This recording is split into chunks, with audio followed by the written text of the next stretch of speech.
निर्वाचन आयोग बना सरकार के हाथों का खिलौना। 1463 शिकायतों में से एक पर भी नहीं की गई कार्यवाही। सपा के राष्ट्रीय सचिव रमेश प्रजापति ने भाजपा पर लगाया पूंजीपतियों का हितैषी होने का आरोप।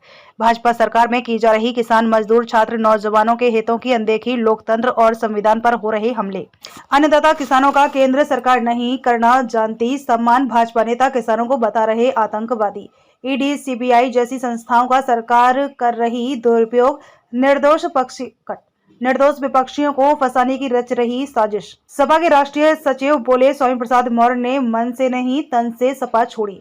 समाजवादी पार्टी के राष्ट्रीय सचिव रमेश प्रजापति ने भाजपा पर गंभीर आरोप लगाते हुए सपा कार्यालय पर आयोजित पत्रकार वार्ता में उन्होंने कहा कि भारतीय जनता पार्टी ईडी और सीबीआई का दुरुपयोग कर रही है। विपक्षी नेताओं को झूठे मुकदमा में फंसाया जा रहा है। भाजपा सरकार ने लोकतंत्र और संविधान को ताक पर रख दिया है।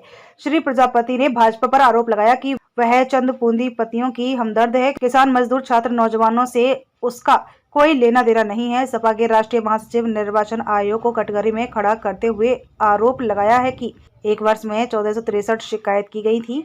निर्वाचन आयोग ने एक भी शिकायत पर कार्यवाही नहीं की, जिससे साफ जाहिर होता है कि निर्वाचन आयोग सरकार के हाथ की कठपुतली बनकर रह गया है। समाजवादी पार्टी के राष्ट्रीय सचिव ने और क्या कहा, देखिए पूरी रिपोर्ट। किसान आंदोलन कर रहे हैं लगातार। इससे पहले भी किसानों ने आंदोलन किए, जिसमें कई किसानों ने अपनी जान गंवाई, और एक मंत्री जी के जो बेटे थे उन्होंने गाड़ी वगैरह चढ़ाने के बाद भी किसी तरह की न तो किसान को सम्मान मिला है, और अभी तक किसानों पे अब गोलियां भी दागी जा रही। क्या कहना चाहेंगे इसको? ना ये किसानों के हितैषी हैं, ना ये छात्रों के हितैषी हैं, ना ये गरीब के हितैषी हैं। ये हितैषी हैं टाटा, बिरला, डालमिया, विजय माल्या, मेहुल चोकसी, जो पूंजीपति है। उनके हाथ इन्होंने निजीकरण के नाम पर इस देश को गिरवी रख दिया है। कभी ये किसानों को लगातार जो आंदोलन की बात कह रहे थे, क्या किस तरीके की है? जो अन्नदाता है वही सड़कों जो पर हमारे पेट की भूख मिटाता है, वो किसान जो धरती का सीना चीरकर सबके जीवन यापन में मदद करता है, उस किसान को भारतीय जनता पार्टी के लोग आतंकवादी बताते हैं, गैंगवादी बताते हैं, छोटे छोटे रूप में दल बताते हैं। इनका काम सिर्फ तोड़ो और अंग्रेजों की तरह राज करो। किसानों ने पिछली बार जो 3 ऐसे कृषि कानून जिससे किसान गुलाम हो जाता, और वो भी पूंजीपतियों के लिए, क्योंकि उसमें ये बात थी कि अगर किसान की जो फसल है उसको फसल को ठेके पे दिया जाएगा पूंजीपतियों को, पूंजीपति उस फसल को अपने हिसाब से बेचेंगे।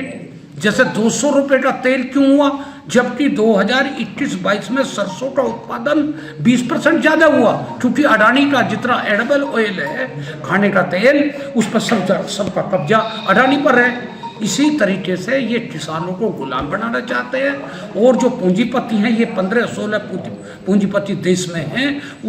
इस्तीफा दिया, क्या कहें? जो इस्तीफा दिया है, ये इस्तीफा उन्होंने मन से नहीं दिया है, उन्होंने तन से दिया है। क्योंकि ये भारतीय जनता पार्टी, अभी देखिए सतपाल मलिक पर अभी पिछले दिनों वो पहले से कहते रहे, उन पर ऐसा दबाव बनाने के लिए ताकि जो संविधान में बोलने की अभिव्यक्ति है वो समाप्त हो किसी न किसी रूप से। झूठे मामलों में मैं अभी बताया ना, ये हथियार इनके पास है।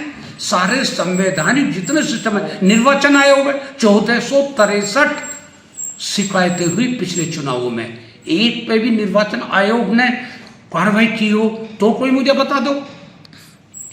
आगामी जो लोकसभा चुनाव आ रहे हैं, किस तरीके का परफॉर्मेंस पार्टी का रहेगा? गठबंधन से, सारे दलों से अब लगातार सीटें का आवंटन जो था, मतभेद चल रहा था, गठबंधन टूट रहा है, उसको भी हटकलें भी दूर कर दी गई हैं। क्या कहना चाहेंगे, किस तरीके का? देखिए, मतभेद घर घर में होता है, विचारों का मतभेद हो सकता है। विचारों का था माननीय समाजवादी पार्टी के राष्ट्रीय अध्यक्ष श्री अखिलेश यादव जी और जो अन्य गठबंधन के नेता हैं, उनसे समझौता प्यार और सौहार्दपूर्ण हो चुका है, और जनता अब समझ चुकी है कि धर्म और आस्था और ये पाखंड और जो मार्केटिंग है धर्म और आस्था की, जनता समझ चुकी है। आने वाले 2024 के चुनाव में इसको जड़ से उखाड़ फेंकेगी, ऐसा हमारा पूर्ण विश्वास है। पहले कि जिस उद्देश्य के बीच हम आज जनपद मैनपुरी में आए हैं 4 रोज़ पहले, मैं सबसे पहले सभी पत्रकार साथियों को जो कलम की लेखनी के प्रहरी हैं और जो डिजिटल पत्रकार हैं, सबको मेरी तरफ से धन्यवाद।